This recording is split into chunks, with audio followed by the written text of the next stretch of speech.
L'administration américaine, l'administration Trump, songe à interdire, tenez-vous bien, TikTok aux États-Unis. Vous savez, cette appli qui permet de créer, de regarder des petites vidéos musicales. Bonjour Bruna. Bonjour David. Bruna Basini, du JDD. Vous aimez TikTok? Vous êtes sur TikTok, vous? Non, mais je pense que les ados, ils vont beaucoup. Ah ouais, je vous confirme. Et pas seulement les ados, même ceux qui sont un petit peu en dessous. Qu'est-ce qu'ils reprochent, que reproche l'administration américaine à cette appli qui fait, faut le rappeler, un carton, encore une fois, chez les enfants et chez les ados?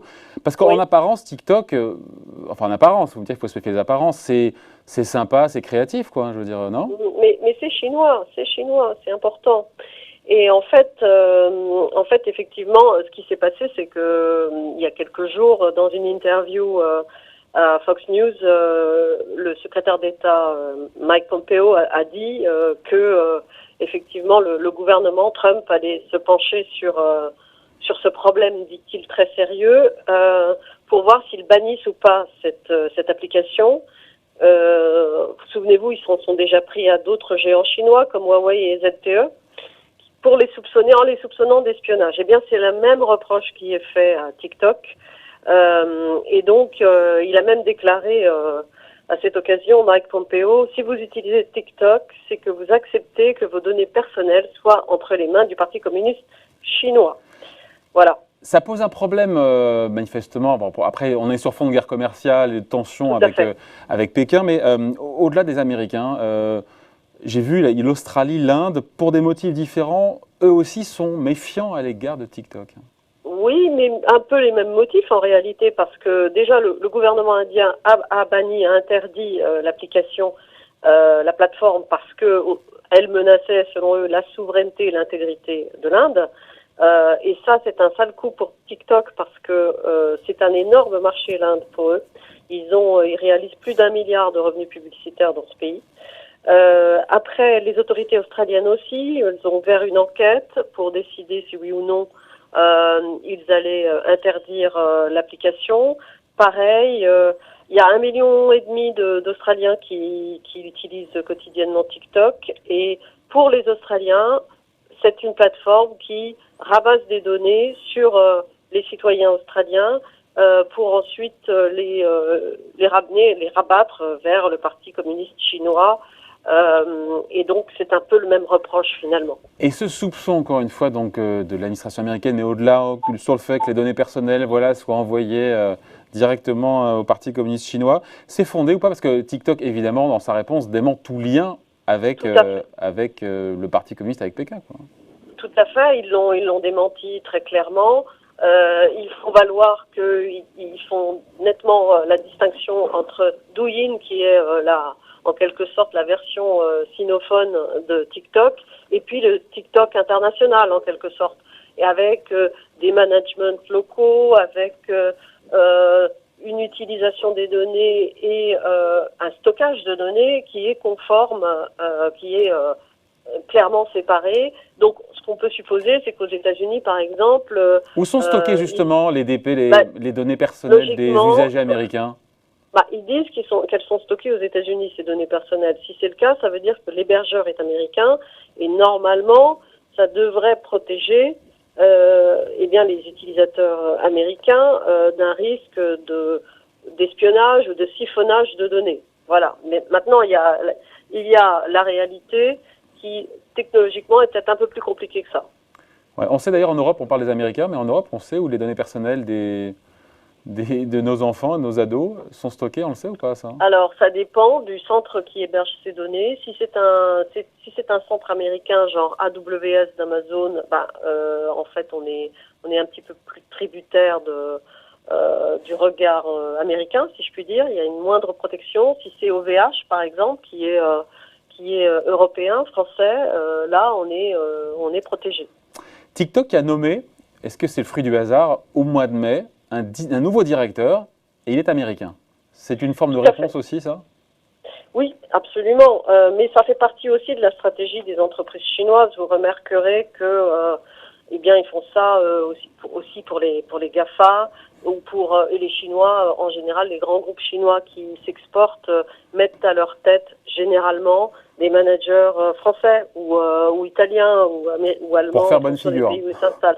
Tout à fait. C'est de bonne guerre, si je puis dire. Là, par exemple, ils ont fait venir le patron de comment il s'appelle, Mike. Il vient pas de chez Disney. Oui, c'est ça, Kevin Mayer. Kevin Mayer, qui était l'ancien directeur de l'activité streaming de Disney. Voilà. Après, bon, c'est pas encore fait. TikTok banni des États-Unis. C'est crédible, c'est pas fait. C'est crédible ou pas? On est dans les. Moi, je pense que oui, on est dans la menace. Je pense que ça va dépendre in fine beaucoup en fait, à la fois des calculs électoraux de Donald Trump, puisque de toute façon, même Pompeo a dit, c'est Donald Trump qui décidera in fine ce qu'il veut faire. Et puis, dans tous les bras de fer, il y a des coups à prendre. S'il devait interdire TikTok, ça peut avoir pour effet, par exemple, que les Chinois décident d'importer moins de produits agricoles, ce qui est très important pour Donald Trump, qui dépend aussi de cet électorat pour sa réélection. Les farmers américains.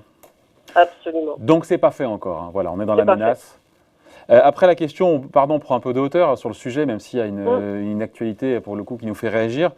C'est l'ascension vertigineuse de TikTok. J'ai vu les chiffres. 5 millions, plus de 5 millions de Français, jeunes Français sont connectés chaque jour sur TikTok. C'est 3 fois plus qu'il y a 6 mois. C'est un phénomène qui est mondial, au-delà de la France, au-delà des États-Unis. Oui, juste pour s'arrêter un instant sur la France, hier, Emmanuel Macron a quand même utilisé TikTok, le réseau social, pour féliciter les bacheliers. Donc c'est un énorme succès en France, mais c'est un énorme succès mondial. C'est une appli qui scotche 500 millions d'utilisateurs réguliers dans le monde. Il y en a même entre 7 et 10 aujourd'hui en France. Il y en a 65 aux États-Unis. Et donc c'est un énorme succès commercial aussi parce que c'est une société qui est valorisée 110 milliards de dollars en bourse. Attendez, mais c'est la plus grosse start-up, je ne sais même plus si c'est une start-up d'ailleurs aujourd'hui, mais plus de 100 milliards, incroyable. Oui, c'est 100 licornes à elle toute seule, en fait. Donc et ça gagne de l'argent, ça? Sûrement d'ailleurs, j'imagine. Je pense que ça en gagne, oui, parce que ça gagne beaucoup de recettes publicitaires. Hein. Évidemment. C'est considérable. Comment, je ne sais pas, est-ce qu'il y a eu une recette magique? Quelle a été la recette du succès? Comment TikTok a réussi à rendre accro, parce qu'il y a une forme d'addiction des enfants, des ados, à ce point avec cette appli, hein. C'est quoi la recette du succès? Moi, je pense qu'au départ, c'est quelque chose de très accrocheur. C'est-à-dire, vous avez une vidéo qui dure entre 15 secondes et 60 secondes. Pas plus d'une minute. Où, voilà, le TikToker, il se filme en train de danser, en train de chanter. Mais c'est très créatif. On a vu, pendant que vous parlez, on voit plein d'images, plein de vidéos. C'est super créatif comme truc, hein. C'est très créatif. Et en plus, ils ont un algorithme très puissant qui permet de cibler très vite les goûts des utilisateurs. Donc, ils les inondent de vidéos dont ils savent qu'elles vont leur plaire. Et donc, ça raccourcit énormément le lien entre la plateforme et finalement l'audience. Et du coup, d'ailleurs, ce qui prouve que ça marche, c'est qu'au départ, ça révélait des talents. Aujourd'hui, les stars utilisent TikTok pour relancer ou lancer des albums. Et puis, ce qui montre effectivement cette créativité, c'est qu'aujourd'hui, le modèle TikTok, il est en train d'inspirer d'autres modèles. On va s'inspirer de TikTok pour le son, pour la mise en scène. Et évidemment, dernier point, c'est une plateforme chinoise, donc elle utilise très très bien les influenceurs comme WeChat le fait par ailleurs, etc. Premier succès planétaire pour un réseau social chinois, pour une boîte chinoise qui maintenant, non? Absolument, ouais.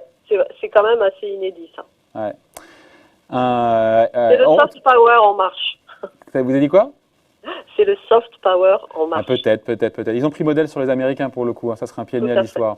Merci beaucoup en tout cas, Bruna Basini. Explication donc rédactrice en chef adjointe au JD. Allez tranquillement faire une petite vidéo. On va regarder ça. Merci. Salut, bye. Bye.